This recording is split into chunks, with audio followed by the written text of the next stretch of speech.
It's another beautiful spring day, and as you can see, the snow is still on the ground, but it is melting, so I'm excited.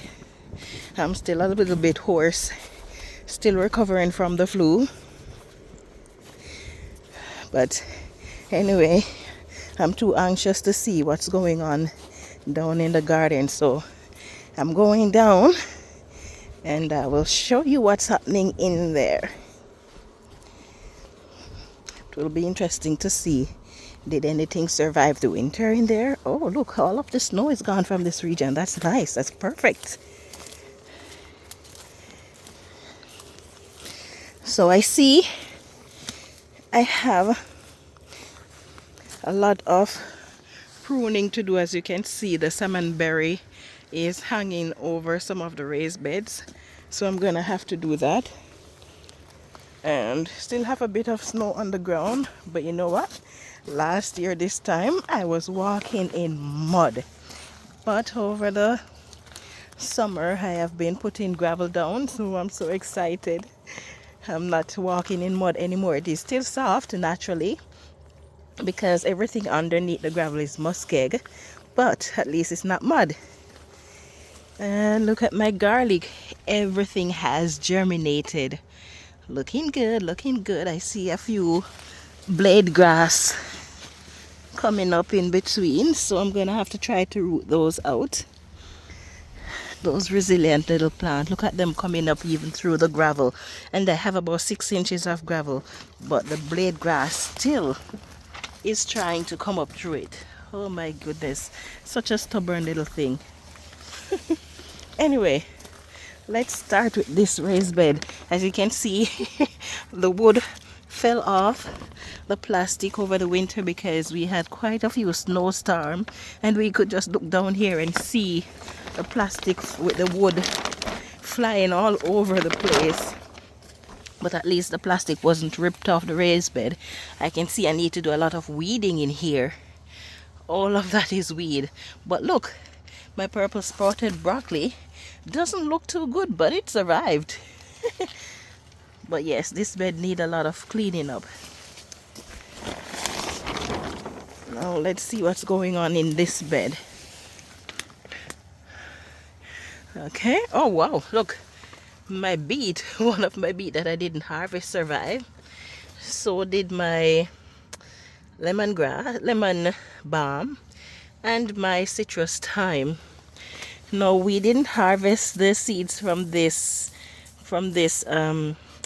cabbage, and so I'm expecting quite a few to germinate in here, so I'm not going to be sowing any of this particular type of cabbage this year. I'm just going to wait for them to germinate,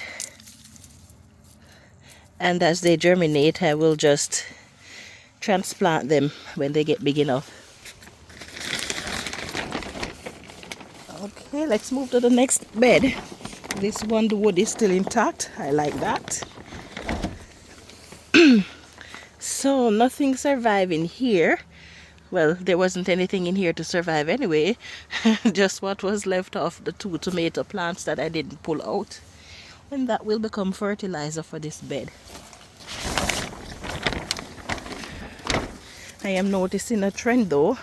All the beds that I've looked at so far, the soil has gone down because a lot of what was in the bottom underneath the soil was a straw and wood chips and stuff. So naturally I expected the soil level to fall. This bed had nothing in it to overwinter, but I see a lot of weed in here. This is one of my main potato bed and it did awesome last year. Let's go up to this bed here, and this wood is intact. The plastic needs a cleaning. Oh look, Swiss George survived. It survived the winter. Oh my goodness, that's amazing. More cabbage that the seeds didn't get harvested, and look how big it grew.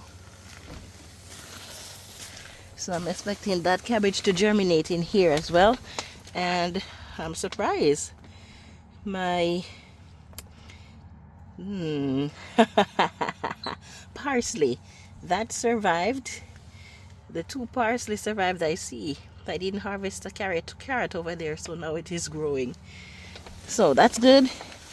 Now I know at least under cover parsley can survive winter in this region. I think the temperature went as low as maybe -8, -10, but not below that. Oh my gosh, look at my red kale.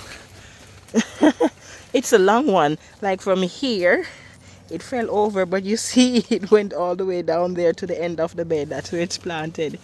But it survived. And over there, a red cabbage that was transplanted from indoors. And another red cabbage transplanted from indoors. No, I think this one was kale. That one is cabbage. And they survived. I'm hoping they will give me seeds. That's what I want them for, which is why I didn't pull them out over the winter, because I want seeds from them. Now for this long red kale, if you notice, we have young suckers coming up, young shoots that is on it. So I'm going to allow each of these shoots to grow, and then once they're big enough, then I'm going to cut them off and plant them individually. I see 2 of my green onions survived too. Awesome.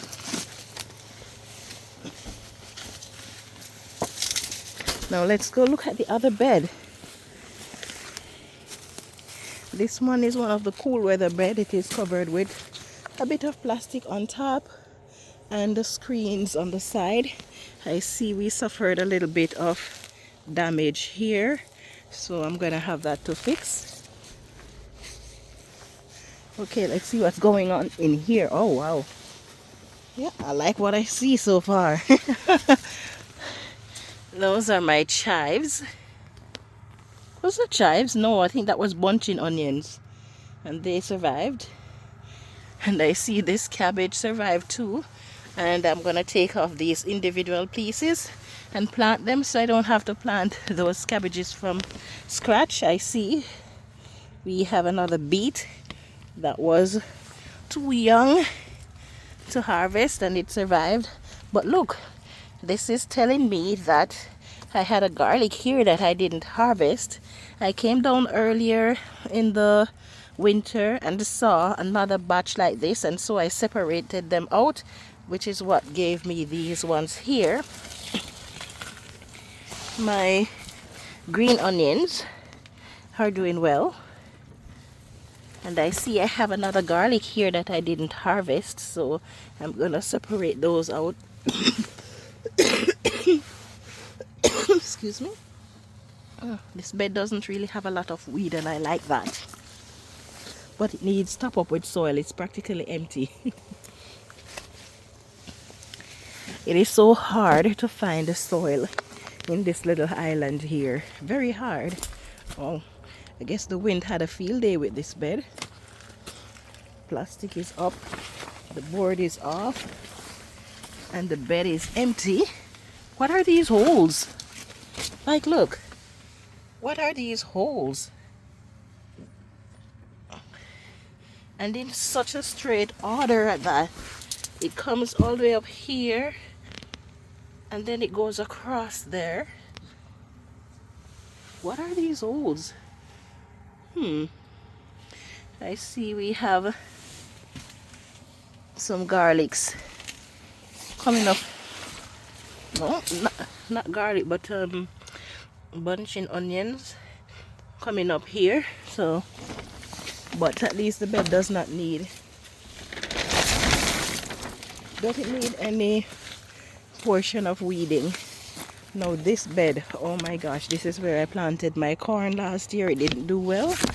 I was testing to see if I could grow corn in this region, but even underneath the plastic, it wasn't enough to make the corns grow and produce. But I think I'm gonna try again this year. Look, is the plastic gone or is it on the top? Let's see. I think the plastic is gone, or maybe it is bundled down on that side. Look at the skies. Isn't it beautiful? Oh my gosh. This is one thing I like about this region. It is so beautiful here. Anyway, I see lots of weeding in this bed. Lots and lots of weeding and repairs. This bed is going to need a lot of repairs. The bed itself is okay, but the covers. Okay. Okay. Yes, so I'm satisfied with what I've seen. Not bad at all. And most importantly, I'm not walking in any mud. So I built these beds last year and they did fairly well. So I can't complain. I'm going to be rearranging what I plant in each of them this year. This one, I didn't have enough soil last year, so I didn't really plant anything in here apart from some bird seeds. Some bird seeds that I had inside. So all of these grass that you're seeing here, here's a row from the bird seeds that I planted. But that's pretty much all there is to it, but nothing has been planted. No vegetable has been planted in here yet. So I'm gonna try and see if I can get soil to top up all these beds. And I'm thinking, I'm not even sure what to do with this bed. I don't know if I'll be able to find enough soil for it, but anyway, if I do, I'm gonna make it my Scotch bonnet bed. Anyway, that's my tour for now. I'm getting a bit hoarse, so I guess it's time to stop recording. Thank you so much for watching. Stay tuned for next week's video, where I'm gonna be sharing what the first thing is that I do in my garden, why it is important for all gardeners, and how the garden benefit from it. So stay tuned for that video. Thank you so much for watching, and I hope you have yourself a wonderful day. Yeah man, a time for grow.